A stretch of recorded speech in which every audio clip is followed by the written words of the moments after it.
but the topic is really who or what is a missionary. And I don't know about you, but by the way, everything I say takes double for me. Okay, sometimes people say, well, you're always just saying this and this, and I'm not seeing myself as better at all, in any way, shape, or form. As a matter of fact, it applies double to me. But I tend to, anyways, tended to think of missionaries as sort of putting them up on a pedestal. They were these special people that, man, they gave up so much. They went over there and they did stuff, and we put them up on that pedestal. And indeed, a book by Dale Loschke, he describes it that for centuries, really, the church came along and said, hey, we're going to have these mission specialists, sort of like Amy Carmichael or Jim Elliot and Nate Saint that went down to Ecuador and ended up being killed by the tribe. But we trained these people up in special ways and then sent them somewhere else to do that mission work. They were the missionaries that went over there. And when they came home on furlough, everybody came out, running in, and we watched slideshows and said, wow, you're doing a great job. And then we gave them some more money and they went back off over there to do their mission work. And you could even think of Yvonne and Ernest, who were in Congo for a couple of years doing mission work. And it was just that mindset, I think, that I know I had, that missionaries were over there. And, they gave up so much to go over there. And we supported them over there. Now, I've come sort of full circle of my own thinking that, and I'm hopefully going to convince you as well, that missionary, that's sort of a wrong way of thinking about missionaries. And one of the reasons I think that's a wrong way of thinking about missionaries is because as soon as we put them up on pedestals, we tend to think to ourselves, well, we're not good enough to be missionaries. Because, you've got to have all this specialized training. You have to be a special person. You have to really be, nailed down, one of those really uber people that's over the top about being a missionary. And that prevents us, I think, from even considering it, whatever it might be. It also prevents us from really seeing what a missionary really is. Again, in his book, he says, really, we need to make that quantum shift. And actually, I found this book, by the way, after I sort of thought all this through, and I was, looking for something to back me up in my crazy ideas. And wow, somebody else believes the same thing. Anyhow, he says that really we need to mobilize all believers in this mission. So let's just jump right into it. What is the purpose? So I'm a very methodical thinker. So what is the purpose behind mission work? And here, because I'm also a teacher, I go, so okay, who wants to? You don't have to put your hand up. You just go, what's actually the purpose of mission work? Any ideas? What you think the purpose of mission work is? And guess what? When I say what you think the purpose is, you cannot be wrong. I tell my kids this all the time in class. If I say to you, what do you think? You cannot be wrong because that's exactly what you think. Now, there may be a different answer somewhere else, but it's what you think, so you can't be wrong. Don't be shy. You can get those hands up. It's okay. Be a follower of Jesus. To be a follower of Jesus? Winning souls for Christ. Winning souls for Christ. And by the way, you don't do this in a Zambian church because it's like people just do not put their hands up. It is a different culture, and for them to put their hand up is like just risking way too much because they would be embarrassed if they got a wrong answer. So you come in there, a Mzungu, which is a white person, come in there, you stand up the front, you're going, okay, what do you think? And it's like, you see the fear on their faces, like, oh, you're asking us to do this? Now, they got used to me, so by the end, they were putting their hands up a bit, but and that's one of those cultural things. So yeah, I'm going to skip right into Matthew 28:19, the Great Commission. And it says, therefore go and make disciples of all nations. So that's a start. I like to also boil things down to just little snippets, which then you can say, hey, that's really it, because I'm very poor at memorizing things, actually, and even remembering them. I'm very bad. So I like to boil it down to just a little bit. And so when we look at it, it's make disciples of everybody. And I also brutalize things by just putting them into plain English, like just here's the words that I can understand. Make disciples of everybody. Wow. So that's a great commission. We're charged. Make disciples with everybody. And in 2 Peter 3:9, it says, the Lord is patient with you, not wanting anyone to perish, but everyone to come to repentance. So, make disciples of everybody to make sure that they don't perish. I can sort of grab onto that. And that, to me, is what missionary work is all about. Is saying, hey, we don't want anybody to perish. We want everybody to come in and become a believer in Jesus. And it's not out of selfish means. It's just because, hey, we don't want them to perish. And, sorry, you're going to get to know a lot about me, maybe too much, but I deal in analogies. I have these pictures, and it's like being on the Titanic. Like, do you want to be one of those people that just says, yeah, they're going to die and just leave them? Or are you running around the ship going, hey, dudes, this is going to hit an iceberg. Get ready to get off the ship. And I picture myself as that, running around trying to get people ready for the inevitable. It's going to end. It's going to boom, and you better be ready. And I don't like the idea of, the first class up there playing the band and just dancing around while the ship's going down. I want them to understand that it's coming, and they better be ready. So I also like to have examples. And whenever I'm doing Bible stuff, it's not really different, but whenever I'm thinking that way, I look to Jesus as my example. And so when I'm looking at him, Jesus taught people, and he was looking physically, he was looking emotionally and spiritually, and he was doing that where they were. So wherever they were emotionally or spiritually or physically, like right here or over there or wherever they were, that's where he taught them. He didn't require special things to happen. He didn't say you have to go and do this. He didn't say have to have special shoes on or you approach me a different way or any of that. He just, wherever people were, that's where he taught them. That's where he met them. In Luke 19, sorry, I skipped down too far. In John 4, Jesus is talking to the Samaritan woman. He didn't go out of his way. He didn't go running across the road. He didn't go into a special town. He says, I'm thirsty. I'm going to the well. He meets her at the well. He says, hey, excellent opportunity. And, he's there and he teaches her. He reveals her own self, her own life to her. He convicts her, and then she goes into town and says, hey, you got to come out and see this guy. So he took every opportunity and used that to interact with people and to meet their needs. To me, when I read that, she had an emotional need, and he was filling that emotional need. He had a physical need maybe for water, but he was seeing to her emotional need. Now in Luke 19, he meets Zacchaeus, the tax collector. Now in both of these instances as well, it was against the social norm. Like he shouldn't have been even talking to them. Like they're not people that normally talk to. He didn't care. He just cut right across that. Didn't matter who they were. He would meet their needs. And so he meets the needs of Zacchaeus, and he teaches them. He speaks to them, and then he teaches them, and then he converts them. This just bing, bing, bing in a row. Because his full attention was on him, meeting his needs. And then in Luke 5, Jesus is walking along the shoreline.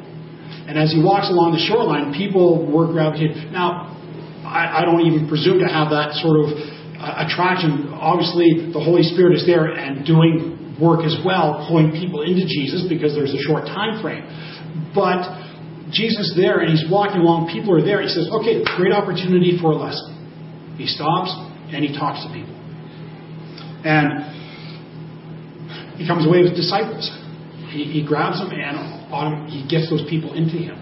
Now you might say, well, he was walking with the people, yes, but it was very close to his home. And matter of fact, he'd just been run out of town because they said, how dare you do that? You think you are. And so he leaves and walks along the shoreline, so it's not even that far from home, and yet these people are attracted to him. And he meets their needs right there.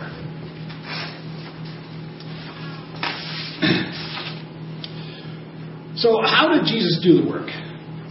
Well, he simply preached the good news. He wasn't afraid to tell people what they needed to know. But he met their needs. The centurion, servant, Peter's mother-in-law, curing people of leprosy, or Jairus' daughter, or Lazarus. He met needs. Was it a healing? He healed them. Was it just listening to someone and providing emotional support? That's what he did. So whatever people needed, that's what he provided for them. So I think there it's the fact that he's come and not to be a Lord, but to be a servant. So in Matthew 20, he indicates, Jesus speaking, "Not so with you. Instead, whoever wants to become great among you must be your servant. Whoever wants to be first must be your slave. Just as the Son of Man did not come to be served, but to serve, and to give his life as a ransom for many." So Jesus came to serve, to meet the needs of all of those that he crossed paths with, wherever they were. No matter what their needs were, he met those needs as a servant would. In Philippians 2, Paul is speaking about Jesus and underscoring this. He said, Paul is saying, "But he made himself nothing, taking the very nature of a servant." Again, just that very... I guess in my mind I picture servants, and maybe I saw too many episodes of Downton Abbey. You know, the servants are in the background, serving very quietly and graciously and not being in the forefront. But that's sort of, I see Jesus as that too. He's meeting their needs, but it's not in a grandiose way, bashing them over the head. Like, "Hey, I've just met your need. Now, what have you got for me?"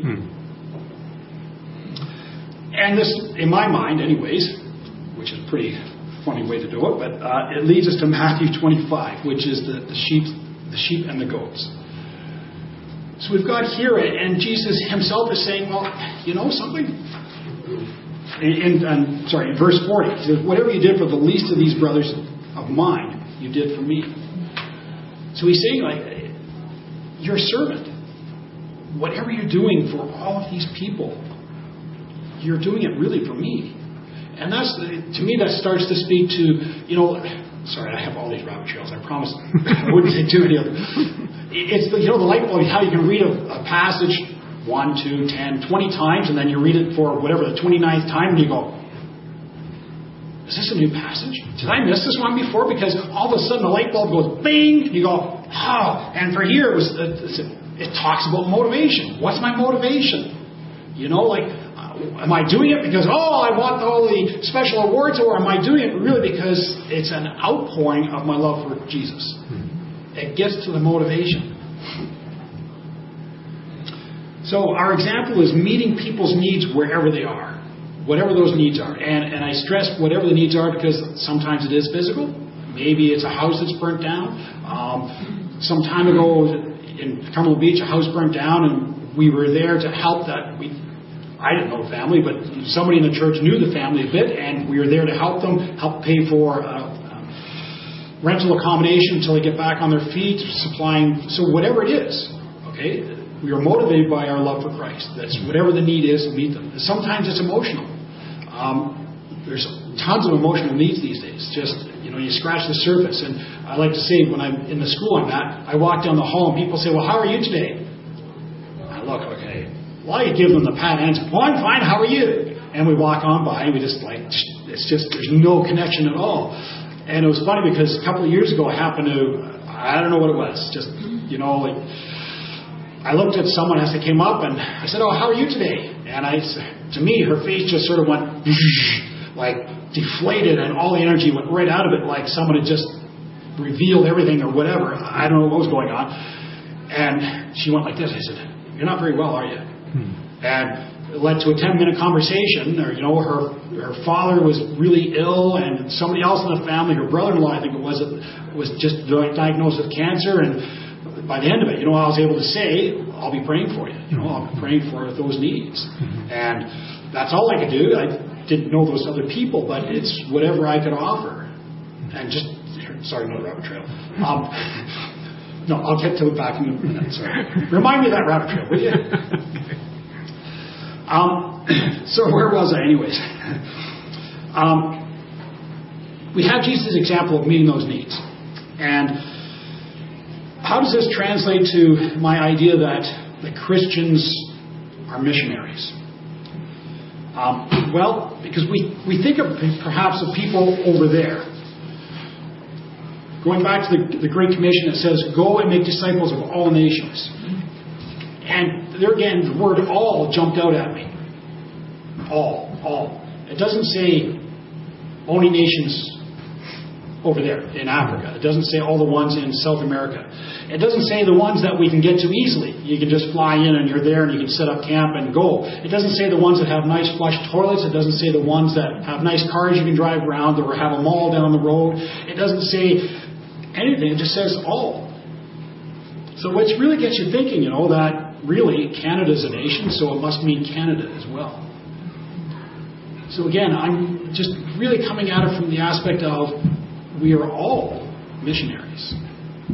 No matter who you are, you're a missionary. If you are a Christian, if you call yourself a Christian, you are a missionary. Your job is to be a missionary wherever you are. And going back, what did we say that the job of a missionary was? Well, it was to... Anybody remember? Sorry, anybody remember what I said? I have to look back what I said. We're out to get disciples, right? We're there to prevent them from perishing. So we're doing that wherever we are. And if we're doing that, we're a missionary. And one of the mindsets, I think, because we get in these mindsets, or at least I do, where you're thinking a particular way, and it means you're not thinking about this as well. You're just thinking this narrow band. And if we can think of ourselves as missionaries, then maybe we're open to more missional work wherever we might be. Jesus, I tend to think of that Great Commission the last time Jesus sent people out. But he had 2 other times where he sent people out. He sent out 12, and then he sent out 72. When he sent out the 12, he said, go find people who are... he didn't say, go and find people that are different. Matter of fact, he told them, you're not to go to the Gentiles. He said, boom, you want to go find the Jewish people. I take from that, it means people just like you. Or the people you know, start there. The people that you know, those are the ones that you're supposed to go to and be missionary with first. When he sent out the 72, he went a little bit broader. He said, whoever you meet going into these towns, those are the people you need to address. And what were their job? Their job was, get ready for Jesus. He's coming. I'm thinking, just a minute, that's my job. They had the same job. Go and get whoever you meet along the way into these towns and get them ready to meet Jesus. These things just sort of, you read your Bible day after day after day, and then these passages just go, wake up and actually see what they mean. At least they were doing that to me. So I'm going to sort of take a big step silence. How did we get to Mukinge? Well, it actually started, my wife was going to say it was via Google. And it was because, we were going down a particular path, and that path went ka-chunk. And we went, oh. And we could have stopped there and just said, okay, we tried. We did. But it actually goes back, it was over 10 years in the making. And that's because God knew what we needed. We had missionary friends who were in Burkina Faso. And they were home on furlough. And which by the way, they actually call it now home assignment. Because furlough has this connotation of recreation and just lying around. If you talk to any missionary home on furlough, home assignment, they will tell you, we're so busy, we want to get back to the field because it's less busy back out there. Because they're going around and seeing all the churches, they've got to raise support again, and they've got all these commitments that they have to do. Anyway, they were home, and they were just about to go back, so we were having a send-off barbecue for them. And, being the, I don't know what, pick any word, person that I am, I said, well, I can never be a missionary. You know that? Mindset, right? I can never be a missionary because they're linguists. And I said, I can barely even speak English correctly. So there's no way that I can go anywhere else and speak something else and, do all these wonderful things. And then they looked at me and said, well, actually, we don't need more linguists. We got enough of those. Oh? He said, well, we really need, because they had actually been taken out of the linguist field and put into administration. They said, we need administrators. We go, well, I'm not an administrator. It's like, really, I'm not an administrator, right? But he said, well, we need people like teachers. We need people like this and this and this and this, which are all just average, everyday jobs. Yep, linguists are great, and that's what they got back to, and they helped do this whole translation thing, got a Bible in the Kusasi language, and off they went. But along the way, they got sidetracked into administration many times, which got me thinking, teaching. At the time I was volunteering. I wasn't a teacher at the time. I was volunteering, and I was like, oh. So I did some more volunteer work, and that's where God used that little seed of, getting missionaries off of the pedestal, saying, anybody. Look, dude, you don't have to be this special linguist. You don't have to go on to Bible college. You don't have to do all these things. They're great if you've done it, but you don't have to. So then he took our family and he said, okay, what I want you to do is go back and become a teacher. Okay, I can do that. Yep. I went down to his job fair at York University, and the people I was there to see, because I didn't want to go all the way to London to see Western people, they were held up by an accident on their highway. So I was wandering around, and I went around a corner and literally bumped into a table. I had to apologize, for a group that represents teacher colleges around the world. Cut a long story short, we ended up in New Zealand at Christchurch College of Education doing teacher training. Because God knew that between my wife and I and our lovely daughters, we weren't just going to jump and just run off to Zambia for a year. We needed the incremental approach. Okay, you've taken one step, now take another step, and so on. So we got to see that we could spend time in a culture that is very, very similar to Canada, and we weren't going to die. Our families back home weren't going to disown us and say, we're never going to talk to you again. Matter of fact, through the wonderful of internet, we get back and forth quite a bit. I actually carried on work while I was down there, emailing back and forth with plans and everything else. So, we can do that. So God did that first step, knowing that we'd be pretty chicken-hearted if he said, look, tomorrow I want you to take off to Zambia for a year. We'd be going like, oh, dude, you got the wrong people. Like, Moses had nothing on us. We're out of here. We're Jonah. We're in the fishermen. We're gone. Then along the way he said, okay, now how about a different culture? So then he packaged us up and got us off to Rwanda for 3 weeks on a short-term mission trip. And we got to see that, hey, we could actually go to a country that speaks a different language. They speak English through a translator, but through a different language, different culture entirely. Hey, we didn't die. Okay. So then it really started to grow the whole idea of, well, we can do longer than 3 weeks, can't we?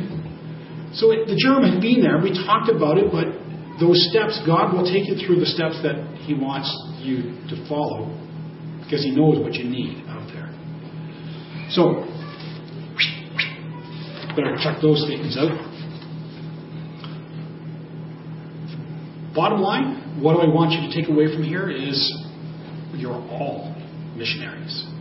And when you start thinking of yourself as a missionary, whatever your capabilities, God will be able to use them. And my wife would be able to tell you that during university, I was a terrible person writing essays. Oh man. I'd have all these wonderful quotes and I'd be going like, where did I get it? Where did I get it? I can't use it unless I know where I got it. And I'd end up not using most of them because I always forget to write down where I got them. So, and I was just actually looking for the piece of paper that had the quotes that I wanted to say, and not even there. I don't know, I must have left it at home somewhere. Anyway, basically it boils down to God will use what you have.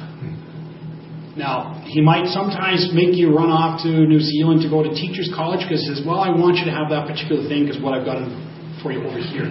But he's going to use your abilities, the abilities that you may not even know that you have. So, one, you got to think of yourself as a missionary right here. Just became a Christian last week, doesn't matter, boom. You remember, those 72 that he sent out were not long-term Christians. Nobody was a long-term Christian then. It was you believed and boom, you went off and did. So, do you need some help? Do you need some support? Absolutely. I wouldn't recommend you to go off and do anything without that. But you don't have to be a 10-year, 20-year, 100-year Christian to go off and do that. God will use you where you are, with whatever traits you have, whatever abilities you have, he will use that. Absolutely. So he might want to take you to a foreign country because he knows that you can handle it, because he knows that you're good at languages and you'll pick that language up. People were still laughing at me after a year in Zambia. People were still laughing at me in a friendly way when I was trying to use Kikonde. Like I was like, oh, my mouth just doesn't do language very well. Give me a computer, please. But he will use whatever you have. You have to accept that he is able to do that, though. So you have to be willing to put forth that. And in my mind, the first step in that is seeing yourself as a missionary. When you see yourself as a missionary, then you're more likely to say, well, gee, maybe he's going to take you down to Mitchell. Maybe he's going to take you down to Hamilton. Maybe he's going to take you to the West Coast. And one of my, I won't say favorite missionaries, but one of the missionaries I love to hear about was a guy that was out on the oil rigs out in Hibernia. He flew on the helicopter. He's like, because he hated flying the helicopters, but and still in Canada, Or he might take you to a foreign country. But you have to be willing to see yourself as a missionary to take that next step of, well, if I'm a missionary, then God's going to use me in great ways. So it's that slight change in that mindset to say, yes, I am a missionary. I have trades. It doesn't matter what it is. Maybe I did books in a company for 100 years. They're always looking for administrators. The hospital we were at, the chief nurse, basically that was a big chunk of her job because nobody else could really do it accurately and accountably. So whatever your capabilities are, God will use them.